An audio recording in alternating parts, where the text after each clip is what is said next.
오늘 0시 기준으로 코로나19 신규 확진자 2,176명입니다. 국내 발생이 2,145명이고요. 해외 유입이 31명입니다. 사망자는 10명이 늘었습니다. 국내 사망자는 모두 2,554명, 위중증 환자는 2명이 늘면서 현재 377명입니다. 자, 교수님, 오늘도 사망자가 10명이 나왔습니다. 지금 지표 어떻게 보고 계십니까? 예, 하나씩 좀 살펴보겠습니다. 앵커 말씀하신 것처럼 사망자가 오늘 애석하게도 10분이나 또 많이 나왔습니다. 최근에 이제 사망자가 좀 많이 나오는 경향이 있습니다. 대신 오늘은 또 위중증자가 2분밖에 나오지 않으면서 어제 21분이 나왔을 때 우리가 좀 놀랬지 않습니까? 그런데 다소 진정되는 것처럼 보입니다. 그럼에도 불구하고 확진자가 많기 때문에 사망자나 또 이렇게 위중증자 관리를 잘 해야 될 것으로 생각이 됩니다. 확진자만 놓고 보겠습니다. 확진자는 오늘 2,176명이 나왔는데요.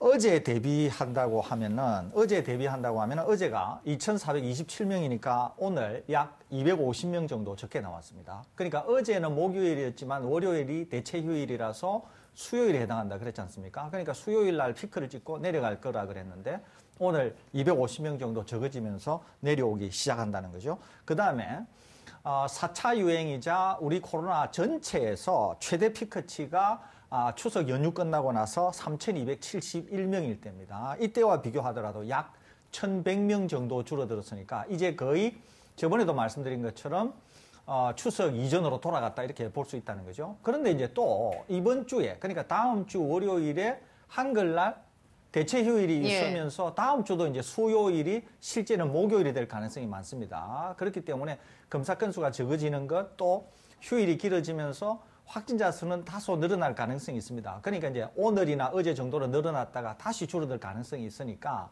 그런 점을 감안하시고 이동을 하시더라도 극히 주의를 기울여 달라는 말씀드리고 동시에 치명률은 지속적으로 감소하고 있습니다. 오늘은 변화가 없습니다만 여전히 사망자는 오늘 10분이나 나왔음에도 불구하고 역대 최저 치명률인 0.78을 그대로 유지하고 있습니다. 이것은 총리께서도 말씀하신 것처럼 전적으로 백신 접종률이 높아지면서 생긴 좋은 효과다 이렇게 볼 수 있습니다. 그렇기 때문에 치명률은 앞으로 더욱더 감소할 것이기 때문에 그런 점에서 본다고 하면은 확진자가 다소 나쁜 경향을 보이고 있지만 나머지 지표들은 조금씩 개선되는 방향으로 가고 있다. 이렇게 볼 수 있겠습니다. 네, 백신 접종 현황은 어떻습니까? 네, 어제도 백신 접종 많이 맞았는데요. 지금은 이제 1차 접종보다는 2차 접종 완료 접종이 훨씬 더 이제 많은 추세입니다. 1차 접종은 36,000 건인데 2차 접종이 71만 건입니다. 그래서 1차 접종은 인구 대비 77.6%가 지금 백신 접종을 한 상태고요. 3,986만 2천여 명. 그리고 2차까지 접종 완료하신 분들은 인구 대비 56.9%로 2,922만 187명으로 기록이 되었습니다. 다음 주 되면은 1차 접종 완료한 인원이 인구 대비 한 80%를 넘을 수도 있겠군요. 네, 그렇습니다. 1차 접종 완료한 인원은 조만간 4천만 명 넘을 가능성이 있고요. 우리나라가 한 4,100만 명 정도가 넘어서면은 80% 정도 되는 거거든요. 그러니까 인구 대비 80% 넘을 가능성 굉장히 높고요.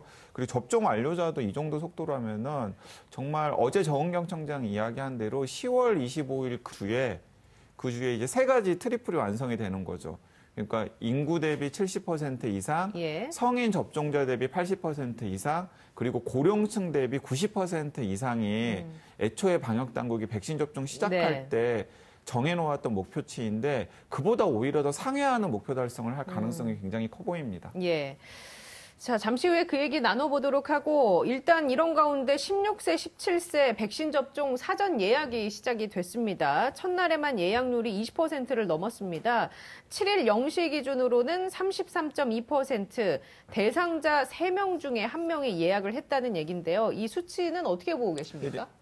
네, 상당히 높은 편이죠. 근데 어느 정도 예상은 됐었습니다. 이제 왜냐하면 12세, 17세 학생들과 그리고 부모들한테 백신 접종 의향을 물어봤어요. 그랬더니 학생들 중에는 한 70% 정도, 그리고 학부모들 중에도 한 70% 정도가 내가 혹은 우리 아이한테 백신 접종을 할 의향이 있다라고 긍정적으로 답했고 이 이 설문조사 결과에 근거해가지고 방역당국도 내심 한 70% 정도의 백신 접종률을 기대했던 것도 사실입니다. 근데 지금 어쨌든 첫날, 둘째 날 백신 16세, 17세 코로나19 백신 예약을 받아보니까 예. 한 30% 정도가 일단은 백신 접종을 했는데요.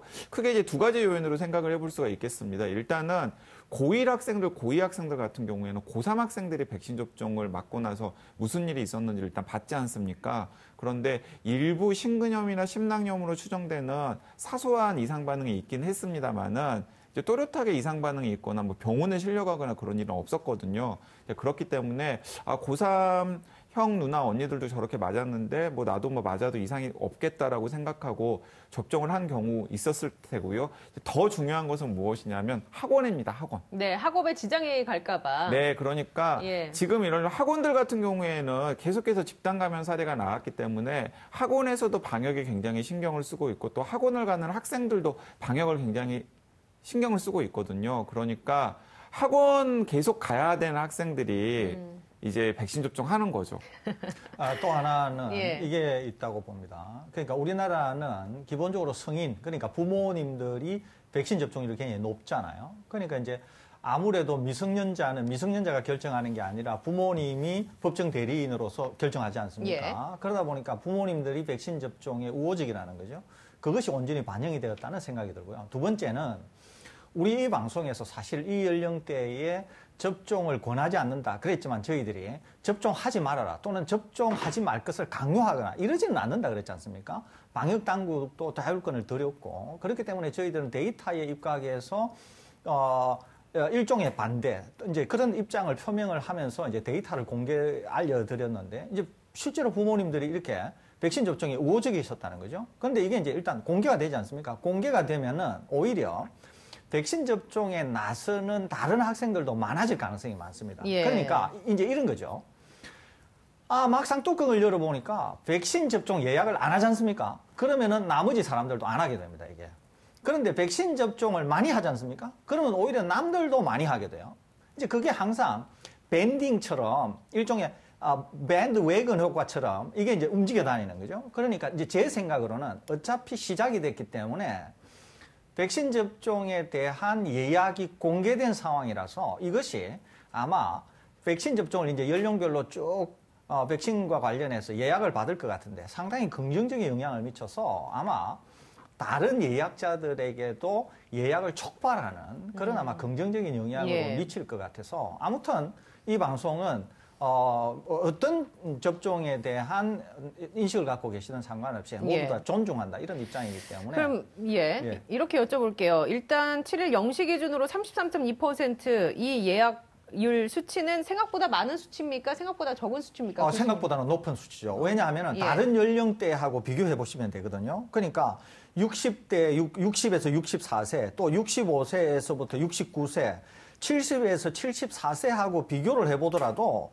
16, 17세가 이게 밀리지가 않습니다, 절대로. 그렇기 때문에 사실은 초기 백신 예약에 대한 걸로 본다고 하면 상당히 높은 거죠. 이게 지금 보고 계신 표가 첫날 예약률입니다. 그렇습니다. 참고삼아 이게 말씀드리면. 첫날 예약률인데 지금 60대부터 74세까지는 사실 고위험군이라고 볼 수 있잖아요. 그러는데 고위험군에 비해서도 예약률이 낮지 않다는 거죠, 이게. 그렇기 때문에 굉장히 예약률이 일단 높게 출발했다고 볼 수 있고 이것이 남아있는 접종 예약을 할 그 연령대의 다른 아이들에게도 아마 상당히 영향을 미치지 않을까 이렇게 예상이 됩니다. 근데 이제 한 가지 걱정이 되는 게 이제 이런 식의 이제 순풍이 한꺼번에 그냥 이렇게 태풍으로 변할 수 있는 일이 이제 심각한 이상 반응 사례라던가 이제 만에 하나 있어서는 안 되겠습니다만은 사망 사례 같은 일이 나오면 이제 모든 게 다 물거품이 되고 방역당국이 굉장히 큰 역풍을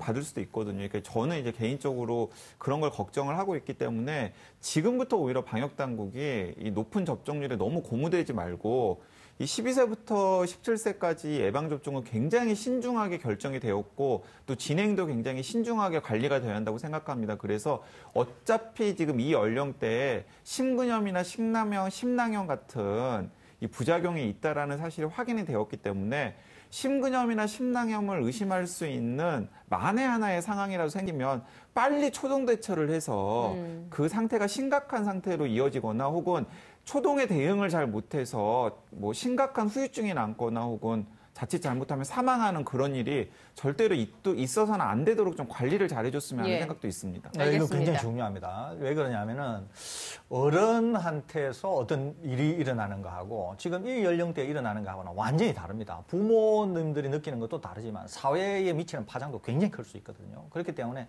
저는 강양구 기자님 말씀하신 거에 200% 동의합니다. 그렇기 때문에 방역 당국이 기존의 생각을 하시면 안 됩니다. 그렇기 때문에 이것은 굉장히 꼼꼼하게 관리해야 되고 지침 같은 것도 일선 병원이라든지 각 곳에 어떤 증상이 생기면 어떻게 해야 된다고 하는 것을 각 지금 학교나 이런 곳에도 배포를 해서 이런 증상이 생기면 아주 긴급히 조치가 될 수 있도록 하는 그런 것이 그 무엇보다도 중요하지 않겠나 그런 생각이 듭니다. 분명히 접종을 하고 나면은 이렇게 손으로 심장을 쥐는 듯한 통증 같은 걸 호소하는 분들이 있을 거예요. 그게 이제 화이자나 모더나 백신 맞은 젊은 사람들 중에서 그런 통증을 호소하는 분들이 많은데 응급실 가면은 대부분 검사를 해보면 이상이 없는 것으로 나옵니다. 그런데도 불구하고 다 좀 과하다 싶을 정도로 체크를 해야 된다라는 거죠. 그래야 만에 하나 상황을 막을 수가 있다라는 겁니다. 네, 알겠습니다. 심장을 쥐어짜는 듯한 증상이 나타날 때 유의 깊게 지켜봐야 한다라고 얘기해 주셨고 적절한 조치가 빨리 이루어져야 된다라고 얘기해 주셨는데 우리가 좀 더 주의 깊게 살펴봐야 할 증상들이나 이런 것들이 있을까요? 네, 있습니다. 그러니까 화이자나 모더나 백신을 접종하고 나서 이제 대표적인 부작용이 심근염이나 심낭염 같은 부작용인데 이게 이제 두 가지로 이제 나눠서 좀 생각을 해보시면 될 것 같습니다. 그 화이자나 모더나 백신 접종하고 나서 뭐 시청자들 중에서도 그런 통증을 호소하시는 분들이 많으실 텐데 어깨 통증 호소하시는 분들 많거든요. 근데 이제 어깨 통증의 방사통으로 뒷골이 당기거나 혹은 이 어깨 쪽지나 혹은 가슴 쪽으로 통증이 생기는 경우가 있어요. 근데 이제 그런 경우도 있고 이제 또 다른 경우는 많은 분들이 호소하는 게 제가 이제 응급실에 계시는 선생님들하고도 이야기를 해보면은 그러니까 누군가가 심장을 살짝 만지는 듯한 느낌이 든다는 거예요.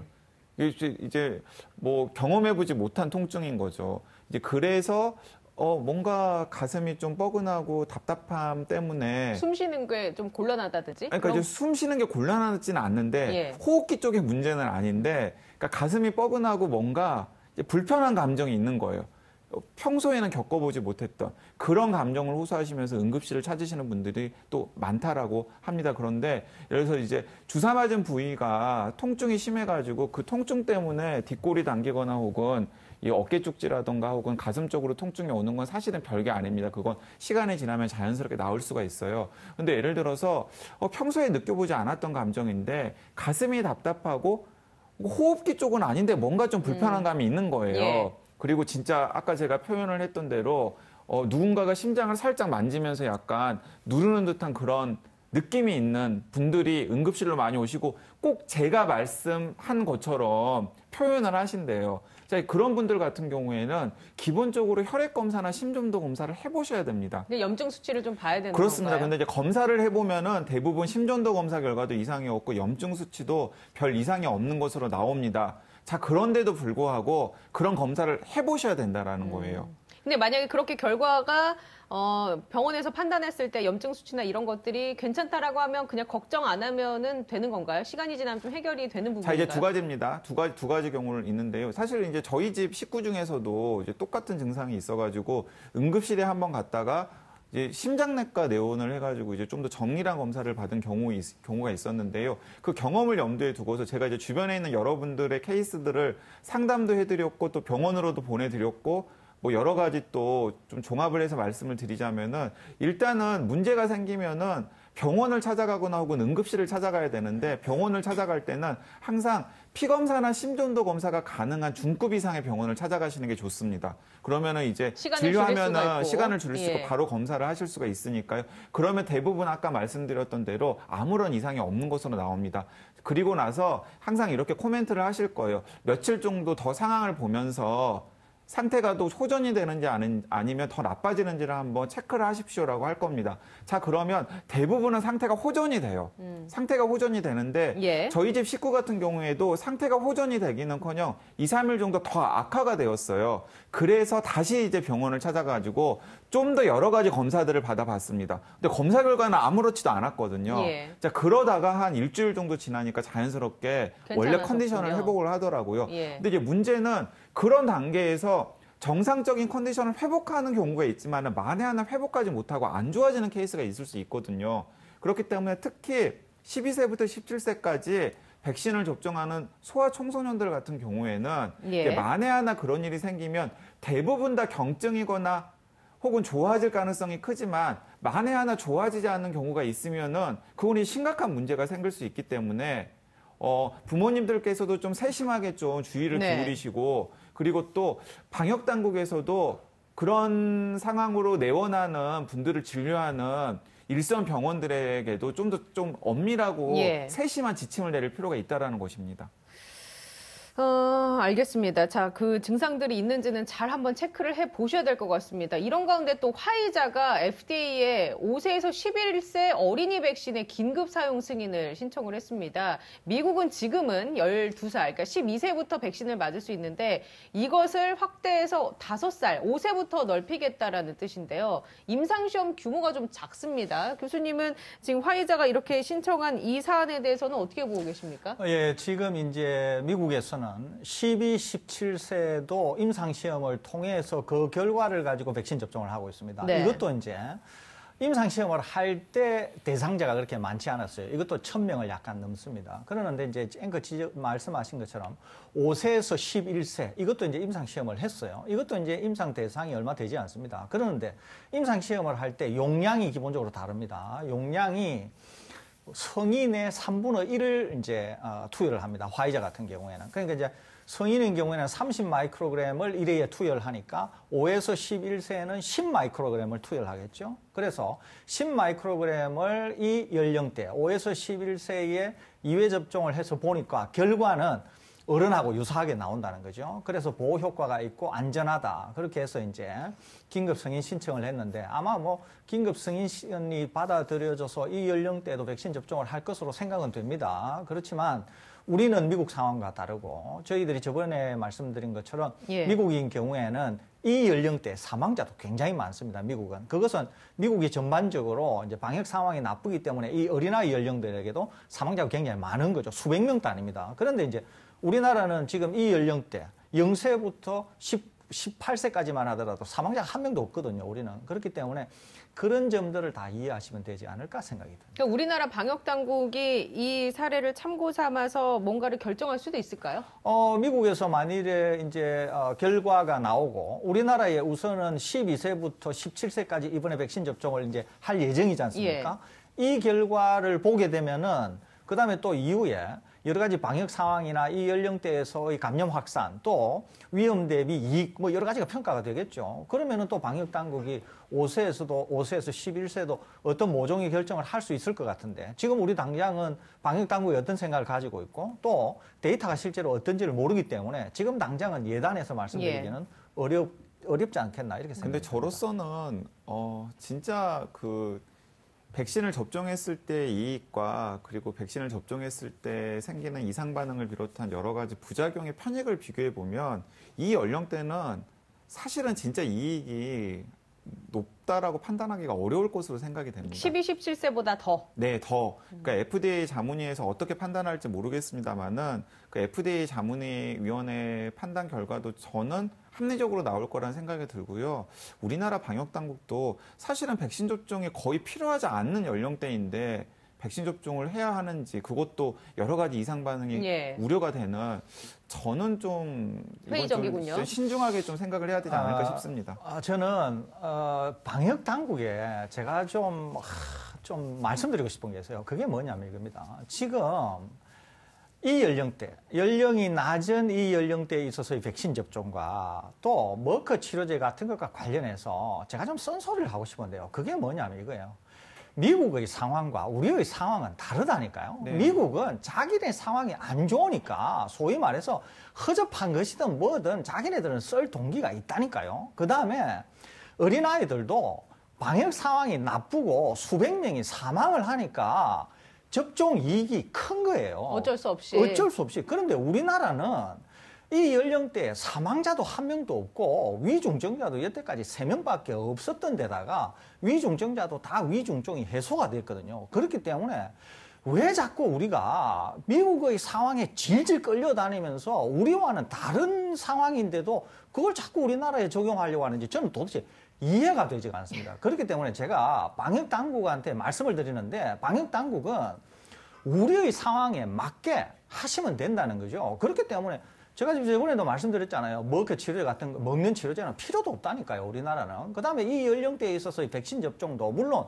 자율적으로 하니까 대상자들이 자율적으로 결정은 하겠습니다만은 우리 상황에 맞게 판단하시라니까요. 그런 점을 저는 다시 촉구드립니다. 사실 제가 동의하지 못하는 부분이 굉장히 많은 그 전문가 중에 한 분이지만은 그 서울대학교 의과대학의 이제 김윤 교수님께서 지난 금요일날 단계적 일상회복 토론회에 나오셔가지고 방역 사대주의라는 표현을 쓰더라고요. 근데 저는 다른 맥락에서 그 방역 사대주의라는 표현이 좀 가슴에 꽂히긴 했습니다. 왜냐하면은 지금 우리나라 방역 당국이 그 하는 일련 어떤 행보들이 약간 방역 사대주의예요. 근데 지금은 우리나라 같은 경우는 상황이 좋잖아요. 그러니까요. 그러니까 예. 유럽이나 미국과 비교했을 때 우리나라가 방역을 더 잘하고 네. 있고 자부심을 가져도 되는데 방향을 더 잘 잡고 있는데 그러면 우리나라 상황에 맞는 맞춤한 자신감을 가지고 그냥 계속 기존에 해왔던 대로 잘 관리를 하면 되는데 자꾸 유럽이라든가 미국, 우리나라랑 전혀 맥락도 다르고 상황도 다르고 오히려 방역 상황도 훨씬 더 안 좋은 곳에서 이거 한다니까 저거 우리도 해야 되지 않나? 저거 한다니까 저거 우리도 해야 되지 않나? 좀 이러면서 좀 부안해동하는 모습은 좀 보이지 않았으면 좋겠다라는 생각이 들고요. 그냥 지금까지 잘해왔고 앞으로도 저는 우리 시민들이 잘 협조하고 또 방역 당국이 지금의 기조를 유지하면 잘할 수 있으리라는 생각이 들거든요.